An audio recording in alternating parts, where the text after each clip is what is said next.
Hello friends, welcome to our channel. तो दोस्तों, आज बिहार फायरमैन का एडमिट कार्ड रिलीज हो गया है। तो आप लोगों ने डाउनलोड भी कर लिया होगा। तो मैं आज 50 इंपॉर्टेंट क्वेश्चन कराने जा रहा हूं जो कि एग्ज़ाम रिलेटेड है, और ये 50 क्वेश्चन होंगे। इसके साथ रिलेटेड अन्य क्वेश्चन भी आ जाएंगे। तो ये वीडियो आपके एग्ज़ाम के लिए अच्छी साबित होगी। तो चलिए वीडियो को शुरू करते हैं और पूरी क्वेश्चन को आप देखिएगी कि आपकी तैयारी कितनी है। तो चलिए भारतीय राज्य व्यवस्था की पहली यहाँ पे हम लोग देख लेते हैं। तो संविधान सभा के अस्थायी अध्यक्ष के रूप में किसे नियुक्त किया गया है? तो किसे नियुक्त किया गया, चलिए आप लोग बताइए। तो उन्हें नियुक्त किया गया है सच्चिदानंद सिन्हा जी को। प्रारूप समिति के अध्यक्ष कौन थे? तो डॉक्टर भीमराव अंबेडकर। अब कुछ इंपॉर्टेंट बात कर लेते हैं। संविधान सभा का प्रथम अधिवेशन 9 दिसंबर 1946 को कब हुआ था? 9 दिसंबर 1946 को हुआ था, और इसी में डॉक्टर सच्चिदानंद सिन्हा को सर्वसम्मति से अस्थायी अध्यक्ष चुना गया था। तो चलिए, और यहाँ पे बात करते हैं संविधान सभा के अस्थायी अध्यक्ष। तो अस्थायी अध्यक्ष आपको पता ही है कौन है, तो वो है डॉक्टर राजेंद्र प्रसाद। संविधान सभा के अंतिम रूप से संविधान को कब पारित किया गया था? तो ये भी एक इजी क्वेश्चन है। तो 26 नवंबर 1949 को। अब एक यहाँ क्वेश्चन बनता है कि 26 नवंबर को हम क्या मनाते हैं? तो संविधान दिवस के रूप में मनाते हैं, और 26 नवंबर को ही हम राष्ट्रीय दुग्ध दिवस भी मनाते हैं। तो ये थी। अब आगे चलते हैं। भारतीय संविधान में कुल कितने भागों में बांटा गया है? चलिए बताइए, कितने भागों में बांटा गया है? भारतीय संविधान को कुल कितने भागों में बांटा गया है? तो बताइए। तो वो कितने भागों में बांटा गया है? तो कितने भागों में बांटा गया है? वो है 22 भागों में। तो इसका आंसर होगा यहाँ 22। तो भारतीय संविधान किस दिन से पूर्णतः लागू हुआ? आप लोग सभी जानते हैं, ये 26 जनवरी 1950 को हुआ था। तो चलिए आगे देखते हैं। भारत कब गणतंत्र बना? तो ये भी सिंपल क्वेश्चन है, आपको पता ही होगा। तो भारत गणतंत्र कब बना था? तो बना था आपको 26 जनवरी 1950 को। तो कब बना था? 1950 को। तो इसका आंसर क्या हो जाएगा? यहाँ पे आप देख सकते हैं। भारतीय संविधान के किस भाग को उसकी आत्मा की संज्ञा दी गई है? तो किसे आत्मा की संज्ञा दी गई है? तो वो दी गई है प्रस्तावना को। किसे दी गई है? प्रस्तावना को। अब आगे चलते हैं। राष्ट्रीय ध्वज को संविधान सभा ने कब स्वीकार किया? तो ये स्वीकार किया 22 जुलाई 1947 को। लेकिन यहाँ पे आप देख सकते हैं संविधान सभा में राष्ट्रीय गान को कब स्वीकार किया गया? तो वो किया गया आपको, तो आप यहाँ पे 22 जुलाई 1947 को तो हमारा क्या किया था? 22 जुलाई 1947 को तो हमारा यहाँ पे संविधान जो ध्वज है, ध्वज को संविधान सभा ने स्वीकार किया था, और संविधान ने राष्ट्रीय गान को स्वीकार किया था आपका यहाँ पे 24 जनवरी 1950 को। अगर आपसे पूछ लिया जाए कि राष्ट्रीय पक्षी कब किया गया था, तो वो किया गया था 26 जनवरी 1963 में। तो ये था पक्षी, जो हमारी राष्ट्रीय पक्षी है, मोर। तो इसे किया गया था। तो आगे चलिए, आगे कौन सी क्वेश्चन है? संविधान सभा ने राष्ट्रीय गान, ये तो हो गया। निम्नलिखित में से किन आधारों पर भारतीय नागरिकता समाप्त हो सकती है? किस पे हो सकती है भारतीय नागरिकता समाप्त? तो यहाँ पे होगा नागरिकता का परित्याग करते हैं अगर आप, सरकार द्वारा नागरिकता छीनने से, अन्य देश की नागरिकता स्वीकार करने से। तो ये सभी ऑप्शन करेक्ट होंगे यहाँ, तो डी हो जाएगा। भारतीय संविधान नागरिकों को प्रदत्त मूल अधिकार की संख्या है। तो कितनी है भाई भारतीय मूल अधिकार की संख्या यहाँ पे? तो यहाँ पे 6 संख्या हैं। अब चलिए हम सारी मूल यहाँ पे हम अधिकारों की बात कर लेते हैं। तो भारतीय नागरिकों को 6 मूल अधिकार प्राप्त हैं, जिनमें से एक क्या है, 14 से 18 यहाँ पे अनुच्छेद 14 से 18 जो अनुच्छेद है यहाँ पे दिया गया है समानता का अधिकार, समानता का अधिकार। उसके बाद यहाँ पे आप दो में यहाँ आप कह सकते हैं स्वतंत्रता, स्वतंत्रता का अधिकार, समानता का अधिकार, स्वतंत्रता का अधिकार कितना से कितना तक होगा, 19 से 22। देखो 14 से 18, अब यहाँ 14 से 18 क्या था हमारा समानता, तो देखो इसमें 4 ऐड करोगे तो 14 4 18, 18 के बाद एक बढ़ जाओ 19, 19 के बाद 3 ऐड करो तो 4 के बाद 3 ऐड करना है तो 22 हुआ। और उसके बाद फिर 24 बढ़ोगे, 23 बढ़ोगे, 23 से 24 आपका यहाँ हो जाएगा शोषण के विरुद्ध अधिकार। तो 23 से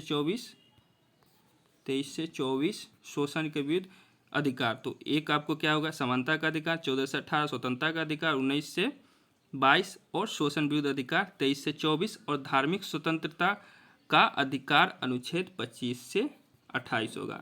धार्मिक और स्वतंत्रता किस में आएंगे, 25 से 28 के बीच। अब यहाँ पे एक और बात है, संस्कृति और शिक्षा संबंधी अधिकार आपको किस में आएंगे, संस्कृति एवं शिक्षा, तो वो आएंगे आपके 29 और 30 में, और 29 और 30 में आएंगे संस्कृति और शिक्षा संबंधी अधिकार। छठवां यहाँ पे आएगा आपका संवैधानिक उपचारों का अधिकार, ये होता है यहाँ पे 32 अनुच्छेद 32 में। अब अनुच्छेद 32 में ही आपको संवैधानिक उपचारों का अधिकार दिया गया है। टोटल पहले थी 6 मौलिक कर्तव्य थी यहाँ पे, मौलिक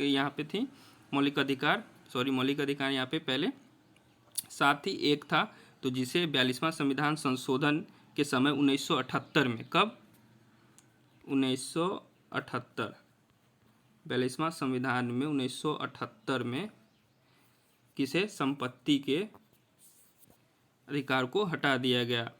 तो संपत्ति का अधिकार मूल अधिकार के रूप में हटा दिया गया 42वां संविधान संशोधन 1978 में, और इसे कहाँ डाल दिया गया 300 क में, जिसका उल्लेख है अनुच्छेद 300 क में। तो आगे चलते हैं, अनुच्छेद यहाँ पे देखिए, हाँ संपत्ति का अधिकार क्वेश्चन आ भी गया। संपत्ति का अधिकार को किस संविधान संशोधन के द्वारा हटाया गया, तो वो था 44वां संविधान संशोधन 1978 ये था। और एक बात यहाँ पे जो हमारा 32 आपको अनुच्छेद 32 जो यहाँ पे मैंने बताया था वो था संवैधानिक उपचारों का अधिकार, जिसमें आप मौलिक अधिकार का अगर हनन होता है, अनुच्छेद 32, अगर आपका मौलिक अधिकार का हनन होता है तो आप सुप्रीम कोर्ट यानी सुप्रीम कोर्ट सर्वोच्च न्यायालय में जाकर आप यहाँ पे रिट जारी कर सकते हैं। तो रिट कितने प्रकार से होता है, 5 प्रकार की रिट जारी होती है। तो ये भी अनुच्छेद 32 में है। और भीमराव अंबेडकर ने अनुच्छेद 32 को क्या कहा है, आप लोग बताइएगा कमेंट में।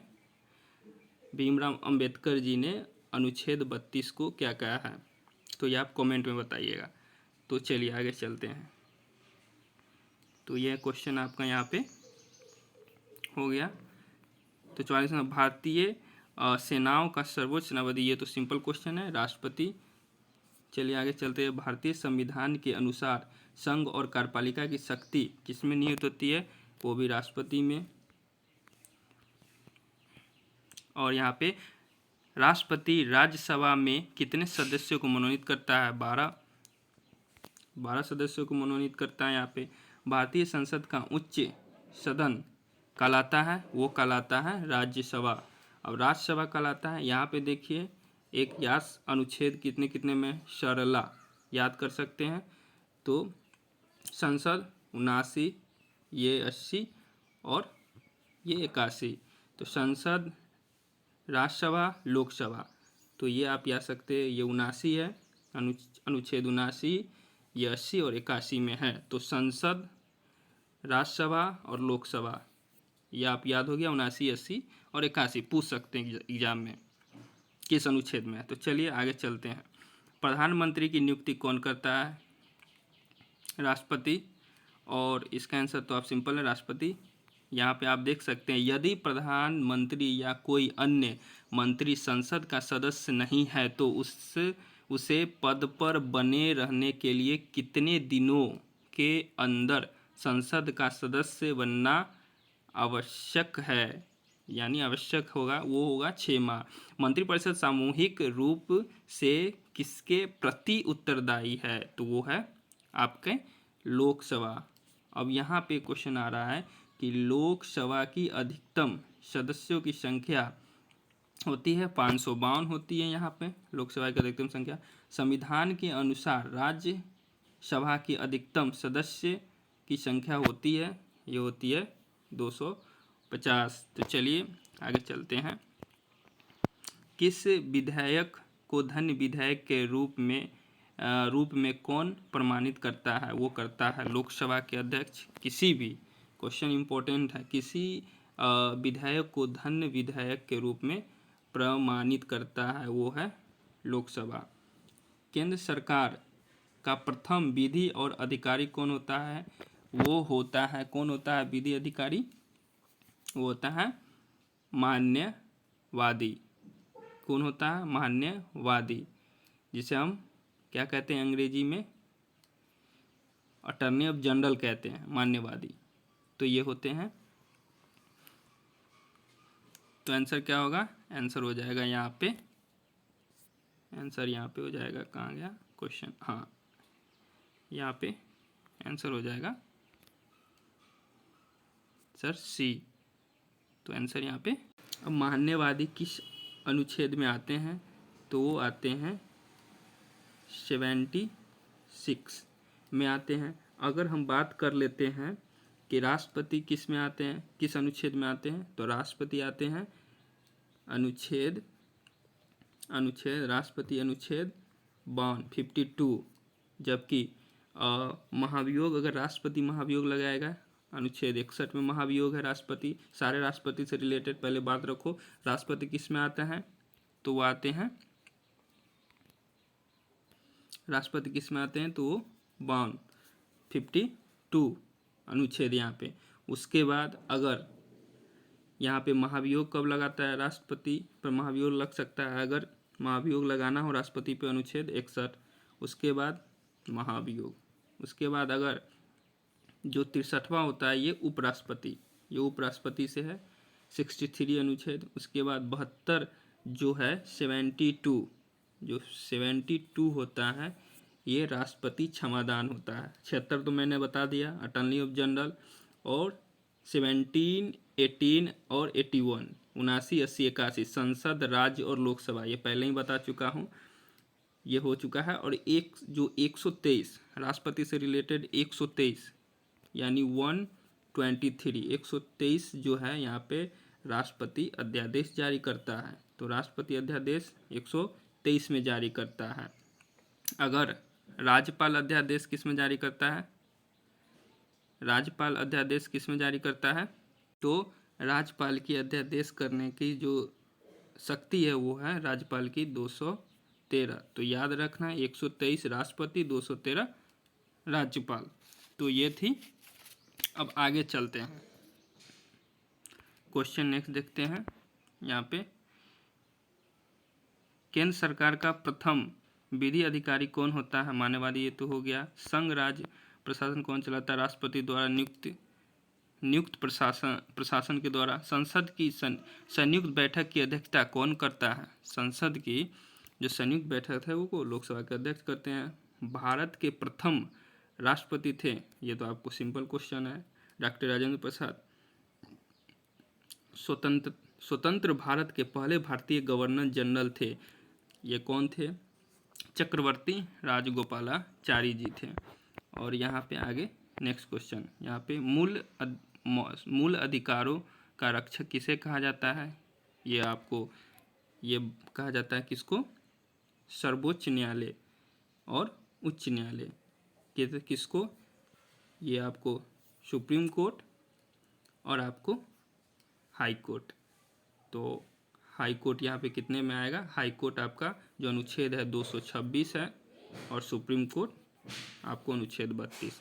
याद रखना, इम्पोर्टेंट क्वेश्चन है। सुप्रीम कोर्ट जो यहाँ पे है, सुप्रीम कोर्ट अनुच्छेद 32 और जो सर्वोच्च यहाँ पे हाई कोर्ट, यहाँ पे जो हाई कोर्ट है, यहाँ पे हाई कोर्ट किस में है, किस अनुच्छेद में है? तो 226। तो सुप्रीम कोर्ट 32 और सर्वोच्च न्यायालय आपको सर्वोच्च न्यायालय आपका हो गया 32 और उच्च न्यायालय हो गया आपका 226। तो एससी और हाई कोर्ट यहाँ पे आप देख सकते हैं 226 है। तो यहाँ टोटल अलग क्वेश्चन से रिलेटेड सारी बातें यहाँ पे बताई जाएंगी। तो आगे चलिए, संपत्ति का अधिकार पहले ही डिस्कशन कर लिए हैं। इसे किस में डाल दिया गया है? 300 किसमें? 300A या क भी बोल सकते हैं, इसमें डाल दिया गया है, जो कि विधिक अधिकार है। और ये कब आपको पहले बता दिया गया था? 42वें संविधान 42वें संविधान संशोधन में, 42वें संविधान संशोधन में इसे हटा दिया गया था और 300A में डाल दिया जाता है। तो ये किस में है? तो ये विधिक अधिकार में है। तो चलिए आगे चलते हैं। भारतीय नागरिक को प्राण एवं दैहिक स्वतंत्रता किस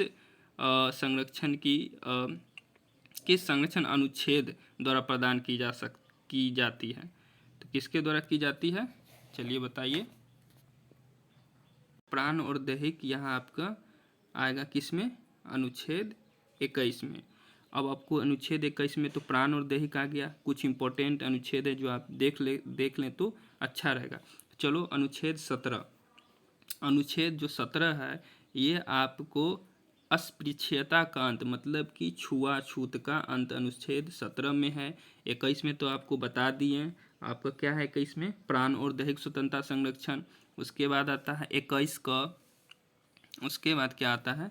21 यहाँ पे 21 का आता है जो कि रिलेटेड है 6 से 14 वर्ष के सभी बच्चों को निःशुल्क और अनिवार्य शिक्षा का अधिकार। तो शिक्षा का अधिकार 21 क में है, जो कि 86 संविधान संशोधन में इसे किया गया था। 86 संविधान संशोधन। तो एडुकेशन से रिलेटेड कोई भी आए संविधान संशोधन तो 86 मानना सही हो जाएगा और ये 21 क में है। तो आगे चलते हैं। और अगर पूछ दे यहाँ पे एक तो हो गया आपका 21 क के बारे में हम लोग डिस्कस कर लिए, 21 क भी कर लिए और 21 अनुच्छेद 21 भी कर लिए। तो 21 तो प्राण दैहिक हो गया, प्राण और दैहिक स्वतंत्रता संरक्षण। 21 का एडुकेशन रिलेटेड 86 में संविधान संशोधन। अगर पूछ लें अनुच्छेद 22 और 22, तो यहाँ पे होता है अनुच्छेद 22 जो है कुछ दशाओं में गिरफ्तारी और निरोध से संरक्षण होता है। तो अनुच्छेद यहाँ पे 22 में। अब अनुच्छेद 19 की बात की गई है तो इसमें क्या होता है? अनुच्छेद में होता है इसमें आपका स्वतंत्रता का अधिकार अनुच्छेद में, जो हम लोग पहले डिस्कशन कर चुके हैं। तो 22, 19, 21 का और 21 सभी के बारे में हम लोग डिस्कशन कर लिया। अब देखो नेक्स्ट क्वेश्चन 17 में हमसे रिलेटेड क्वेश्चन आ गया, जो अभी ऊपर हम लोग डिस्कस करें किसके द्वारा 6 से 14 वर्ष तक के बच्चों के लिए शिक्षा का अधिकार। तो पहले ही हम लोग बता चुके हैं कि 21C, यहाँ पे सी आंसर होगा 21 अ जो कि 86 संविधान संशोधन में लिया गया है। तो चलिए अब यहाँ पे आगे चलते हैं। लोक कल्याणकारी राज्य की अवधारणा किसने निहित है? किस पे निहित है? तो राज्य के नीति निर्देशक तत्व है, राष्ट्र के नीति निर्देशक तत्व पे है। और यहाँ पे है संविधान का अनुच्छेद 40 राज्य को निर्देशक देता है कि वह ग्राम पंचायत का गठन। अब यहाँ पे क्लियर कर लो, जो अनुच्छेद 40 है वो ग्राम पंचायत की स्थापना का प्रावधान है। किसमें? अनुच्छेद 40 में। अनुच्छेद 40 में अगर यहीं पे पूछ लिया जाए कि अनुच्छेद 40 के 44 पूछ लिया जाए तो वो समान सिविल संहिता 44 समान सिविल संहिता जो अभी गोवा में लागू है। और 48 अगर 48A की बात कर ले, तो 48A 48A की बात कर लें, 48A तो ये किससे संबंधित है? पर्यावरण से संबंधित है। और एक क्वेश्चन लगातार पूछा जाता है यहाँ पे कि 48 जो है यहाँ पे, तो ये 48 ओनली 48 की बात करें तो ये गौ हत्या से, किससे? गौ हत्या को रोकना। गौ हत्या को रोकने के लिए 48 क्वेश्चन बहुत ही इंपॉर्टेंट है। 48 गौ हत्या, अगर यहाँ पे सिर्फ 48A हो जाता तो ये हो जाता पर्यावरण संरक्षण। अगर 48 हो गया, अगर 50 यहाँ पे अगर 50 हो तो 50 अगर पूछे अनुच्छेद तो यहाँ पे कार्यपालिका और न्यायपालिका का पृथकीकरण अलग होना। कार्यपालिका और न्यायपालिका, कार्यपालिका और न्यायपालिका का पृथकीकरण। तो चलिए ये और एक इम्पोर्टेंट क्वेश्चन है यहाँ पे, आपको बता ही दिया जाए पहले ही कि अगर यहाँ पे अनुच्छेद 356 क्या है? अनुच्छेद 356, 352, 356 और 360 के बारे में बात कर ले, जो कि बहुत ही इम्पोर्टेंट है। तो 356 की बात कर लें यहाँ पे, तो राज्य में संवैधानिक तंत्र के विफल हो जाने पर यहाँ पे लगाया जाता है राष्ट्रपति शासन। और यहाँ पे 356 जो है किससे संबंधित है? राष्ट्रपति शासन से। अब 352 किससे संबंधित है? तो 352 जो संबंधित है आपका किससे? राष्ट्रीय आपातकाल। तो राष्ट्रीय आपातकाल अगर पूछ ले 352, देखो 352 और 4 प्लस इसमें ऐड करो 52 और 4 56, 56 और 4 60, अब बच गया क्या? 360। 360 क्या है आपका? तो 360 है वित्तीय आपातकाल। तो वित्तीय आपातकाल अभी भारत में कितनी बार लगा है? वित्तीय आपातकाल 360 की बात कर लें तो 360, 360 एक बार भी नहीं लगा है। तो चलिए 360 एक बार भी नहीं लगा है, तो बता दिया क्या? 352 राष्ट्रीय आपातकाल, 356 राष्ट्रपति शासन और 360 वित्तीय आपातकाल। तो आगे चलते हैं, क्वेश्चन कंटिन्यू करते हैं। तो यहाँ पे हो गया लोक कल्याणी राज्य अवधारणा, तो ये हो गया आपका। और ग्राम पंचायत का गठन भी आपको अनुच्छेद यहाँ पे बता दिया 40। मूल भारतीय संविधान में नहीं था, ये नहीं था। कौन नहीं था भाई? तो ये आपके मूल कर्तव्य नहीं थे। और आगे चलिए, संविधान में मूल कर्तव्यों की कुल संख्या, सही बात है, कितनी है? वो 11। राष्ट्रपति कार्यकाल 5 वर्ष, ये आपका है। और राष्ट्रपति अपना त्यागपत्र किसे देता है? उपराष्ट्रपति को देगा, यहाँ पे उपराष्ट्रपति। अगर मैंने अभी आपसे पूछा है कि जो कि उपराष्ट्रपति संविधान के किस अनुच्छेद से है, तो 63, उपराष्ट्रपति 63 में है, तो पहले ही बता चुका हूँ। आगे चलते हैं, राष्ट्रपति पर अच्छा यहाँ पे एक क्वेश्चन छूट रहा था। निर्विरोध चुने जाने वाले, जो कि निर्विरोध चुने जाने वाले राष्ट्रपति हैं वो हैं नीलम संजीव रेड्डी जी हैं। और यहाँ पे एक क्वेश्चन है, राष्ट्रपति पर महाभियोग कब लगाया जाता है, किस अनुच्छेद के तहत? तो आपको पहले ही बताया गया, ये लगाया जाता है 61 अनुच्छेद, जो यहाँ 61 पे महाभियोग लगाया जाता है। संसद के किसी भी सदन में महाभियोग लगाया जा सकता है। तो संसद के किसी भी सदन में महाभियोग लगाया जा सकता है। और यहाँ पे है, यहाँ पे आप देख सकते हैं, स्वतंत्र भारत के प्रथम प्रधानमंत्री पंडित जवाहरलाल नेहरू जी। सिंपल क्वेश्चन है यहाँ पे। राज्यसभा के बारे में निम्न में से कौन सा कथन असत्य है? इसकी सदस्यता के लिए 25 वर्ष या उससे अधिक आयु होना चाहिए। निम्न में से किन संघ राज्य क्षेत्रों में विधानसभाएं हैं जिस सदस्यों राष्ट्रपति के चुनाव में भाग लेते हैं? वो है पुडुचेरी, दिल्ली। और यहाँ पे राष्ट्रपति द्वारा लोकसभा द्वारा राज्य में मनोनीत किए जाने वाले सदस्यों की संख्या होती है 2 और 12 यहाँ पे होती है।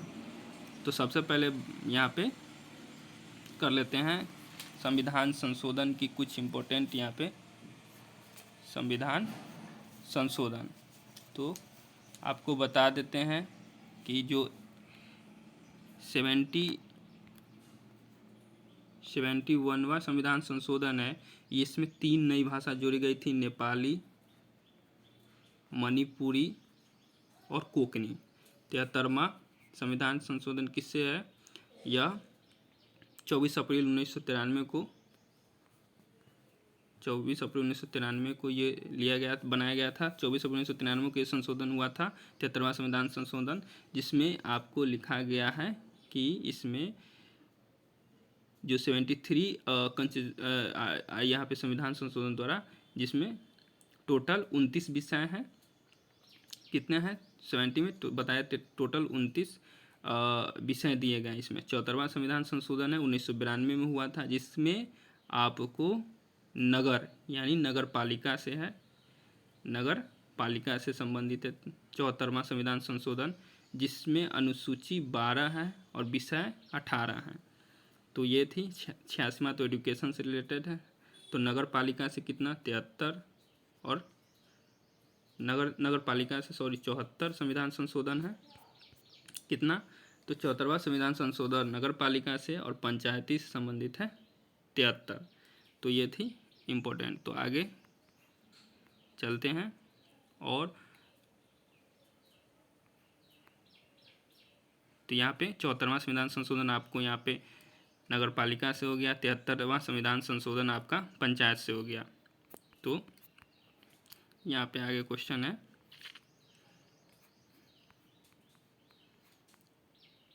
राष्ट्रपति द्वारा लोकसभा तथा राज्यसभा में मनोनीत किए जाने वाले, ये हो गया 2 या 12। यहाँ पे लोकसभा में राज्यसभा दो अधिवेशनों के बीच अधिकतम कितने समय का अंतर? 6 माह। ये भी हो गया आपका। वित्त विधेयक सबसे पहले संसद के किस सदन में पेश किया जाता है? तो संसद के लोकसभा में वित्त विधेयक सबसे पहले पेश किया जाता है। लोकसभा के अध्यक्ष चुने किसके द्वारा किया जाता है? ये तो पता है आपको कि लोकसभा के सदस्यों के द्वारा होता है। और यहाँ पे राज्य की कार्यपालिका का प्रमुख कौन होता है? वो राज्यपाल होता है। और राज्यपाल कार्यकाल कितनी अवधि? वो तो राष्ट्रपति पे डिपेंड करता है राज्यपाल का कार्यकाल। तो यहाँ पे होगा राष्ट्रपति के प्रसाद प्रनयतन। और 51वां संविधान, यहाँ पे 15 नंबर 1 क्वेश्चन कि संविधान के अनुसार विधानसभा के सदस्यों की अधिकतम संख्या कितनी है? तो आपको पता है 500 यहाँ पे हो जाएगी। और वर्तमान में भारत में कुल कितने राज्य में विधान परिषदों के विद्वान हैं? तो ये 7 हैं। और यहाँ लास्ट क्वेश्चन आपका देख लेंगे, किस राज्य में विधानसभा सदस्यों की संख्या, विधानसभा की बात कर रही है, सदस्यों की संख्या सर्वाधिक है? किस में सर्वाधिक है? कौन सी है? तो वह है आपके उत्तर प्रदेश। कितना है? आप सीट कमेंट में बता सकते हैं। तो ये थी इम्पोर्टेंट कुछ क्वेश्चंस जो आपके लिए अच्छी साबित होगी। वीडियो को ज़्यादा से ज़्यादा लाइक करें। अगर वीडियो अच्छी लगी हो तो बोले तो नेक्स्ट वीडियो में फिर लाऊंगा, और कमेंट में ज़रूर बताएं, और वीडियो को सब्सक्राइब कर लें। Thank you for watching.